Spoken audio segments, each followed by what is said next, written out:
I'm ready. Set, go! Go, Mama. Okay. Hi, everybody, and welcome back to the channel. They can't see you. It's Devin. It's Devin. She's here today. She's here today. Okay. Hey, everybody. Welcome back to the channel. I could do that. So, today's video, we are going to be doing another backdrop. So this backdrop is inspired by this super Insta-Famous bakery in London called El&N or something, but they have this really super duper cute heart wall that is super Insta-Famous, at least in my life. So I've been eyeing it. If you looked at my Pinterest board in the last week or so, you've seen me posting a lot of stuff about candy hearts and that wall and all that kind of stuff. So that's what we're going to try to do. We're going to try. Hey, you don't make noise while Mommy's talking. Go outside. My hands. Okay.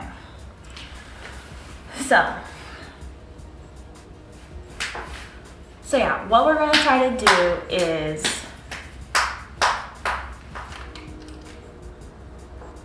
you're not listening. I asked you to be quiet. Did I ask you to be quiet? Yeah, I was clapping. Clapping is not quiet, is it? No. So if you want to stay in here, you need to be quiet for a minute. Or you can go outside and clap all you want, okay? Do you understand? Yeah. No clapping inside.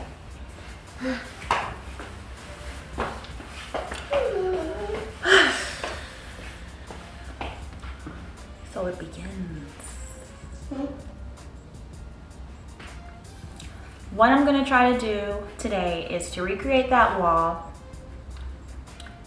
at home. I've spent about $25 at Hobby Lobby on this, so we're not going to spend too much. So yeah, I went to Hobby Lobby yesterday and I spent about 20 bucks. I bought 3 packs of different colored pink paper for about $2 a pack. I bought 3 tablecloths that we're going to use to wrap our backdrop in, because I want to fold it and give this kind of like 3D effect. So the back is green right now, so I want it to be pink, and I don't want to paint it. So we're going to see if we can use the tablecloths to do that. So yesterday, I designed all the candy hearts with a whole bunch of cute sayings in them, and I printed them out and I cut them all. So I have about over 150 hearts. I want the hearts to stand out from the backdrop a little bit, so I'm hoping if I put small chunks of foam block on the back of each heart, then I can get different depths. So we're going to do that, and we're going to put it up on the backdrop. All right. So let's do it. Started yet? All right, so I have some fishing line and some 2-inch nails that I have, and I'm going to use the fishing line kind of like how you use a wire to cut clay, and I'm going to use the fishing line to cut the foam.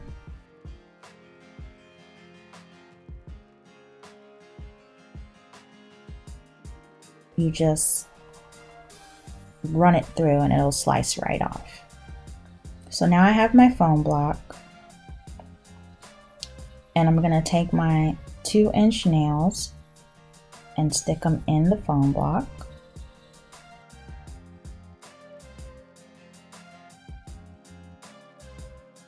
And now I'm going to use hot glue over the nail holes to attach the paper candy heart.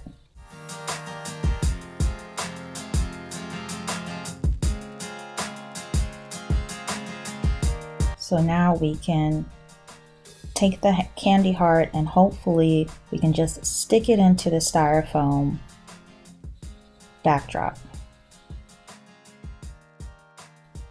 So right here, I just pulled out the backdrop and I'm gonna test with this one heart to see if it works. And it does, and I'm happy about it. Yay! So now I can proceed. So right here, me and Dee are using the 2 tablecloths I got to wrap the backdrop.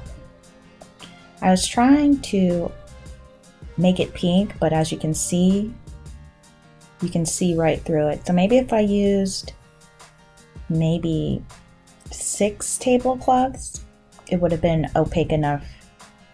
But right now it's just too see-through, so I'm gonna have to find a solution for that. And now I'm just gonna go through and cut all of this foam that I have.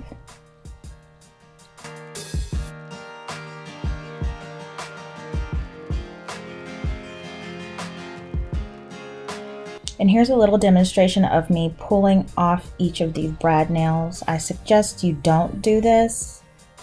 I only had 2-inch brad nails at my house, and I wasn't about to go to Lowe's in the middle of the pandemic for a fun little DIY. So I did this. So I did it, but I do not recommend it.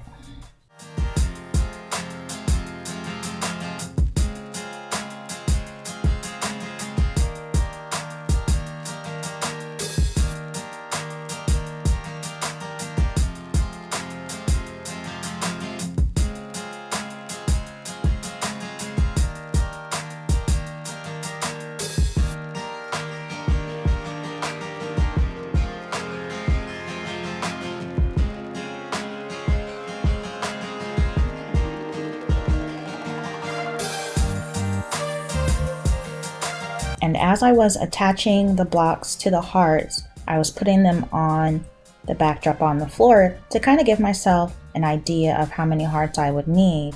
And at this point, I really thought I had enough.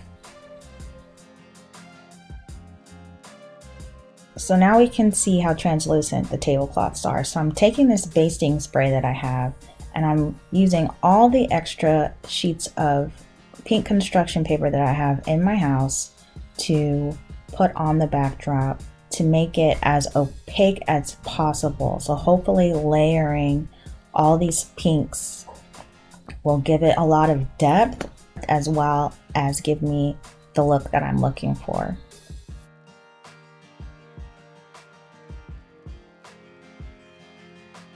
Alright, so the light is leaving me and I ran out of large construction paper, but I did have a whole bunch of candy hearts that didn't go on blocks, so I'm gonna add those. Okay everybody, so it is the next day, rainy. So yeah, so now we're just gonna go through with all our hearts on our wall and plug them into the back.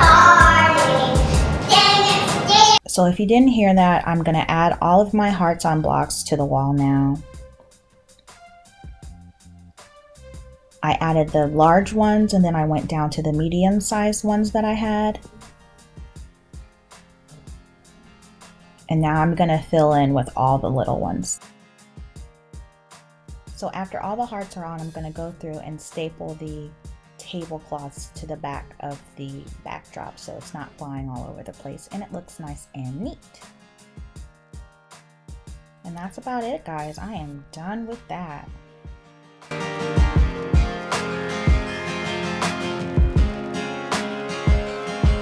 So I wasn't really done. I spent the rest of the day repositioning the candy hearts to my own heart's content until I was satisfied with how it looked. And I think it came out really, really super nice. I also made these little chair covers and this table for Dee. So what do you guys think? Is this bakery vibes or no? She's so cute, right? And her cousins came to visit, so I had to make them get in front of the wall and take pictures too. But I gave them hot chocolate. And look at all this beautiful magic. So I really love this. I hope you guys loved it too, and I can't wait for Easter because I already have an idea for that. Bye-bye.